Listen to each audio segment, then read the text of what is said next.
if people equipped with little technology are constantly finding new analytics and apps to increase their aggregate efficiency at whatever value chain they're in, it means we're using less of the earth and getting more out of it. In other words, more of the energy and materials gets into the product, less is lost. Then if what we do produce is share the cars, share the homes, share the toys, we're distributing a circular economy over and over. Nothing needs to go to the landfill. Every resource is always there for us.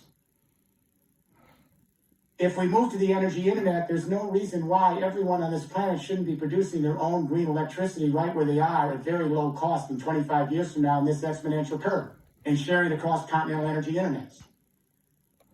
And if we go to a car-sharing, driverless transport grid, we can eliminate 80% of those vehicles that have taken a big hunk of the earth to put online. This is a plan, and what we've done, a lot of businesses are working with us around the world on this, and we say to people, if you have another plan, step forward and tell us what it might be to address climate change and move the economy. And I always get silence. Because the only other plan is to stay where we are, and that's taking us to an economic crisis and an environmental abyss. But here's what I like to do. I'm going to turn it over to you. Let's think about your sensibility and find out if we can come to some common ground on how we can begin to move this from this little room out to all the larger communities and networks we're in. Is that a deal? Who wants to start? Hello, my name is Lina, and my question will be related to technological unemployment. Yeah. What is your take on that? We are moving to an automated world. There's no doubt about it. However, as I said during the talk, we've got 2 generations of massive employment. That's clear to lay out this infrastructure. That's going to require millions and millions of jobs. We know this on the ground as we're laying this out in Europe right now. It's a huge amount of jobs. Robots can't do it. AI can't do it. This is infrastructure shift.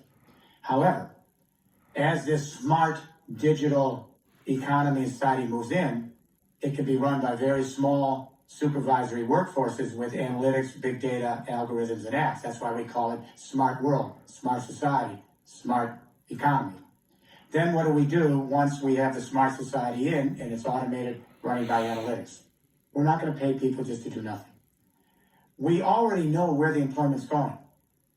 And that is, as we continue to automate the market economy, employment's shifting to the nonprofit social economy and the sharing economy. We already know that. The nonprofit sector is the fastest growing employment sector right now in the world. It's about 9.5–10% of the American employment, paid employment's in nonprofit. Why is it heading there? Because in the social economy, the nonprofit economy, and large sections of the sharing economy, social capital is as important as market capital. And in this realm, the nonprofit realm, the social economy, the sharing economy, it requires human beings, engage with other human beings. Machines are only supplemental.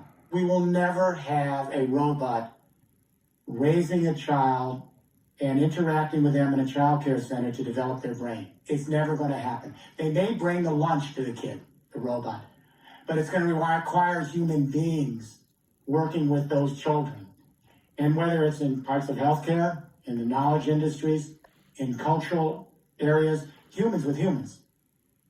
The only other question is, how does this sector survive financially? Johns Hopkins University does a study of nonprofits in 40 countries every few years, and guess what they found? Over half the income for nonprofits, which are one of the biggest employers now, comes from fees for services. If you're doing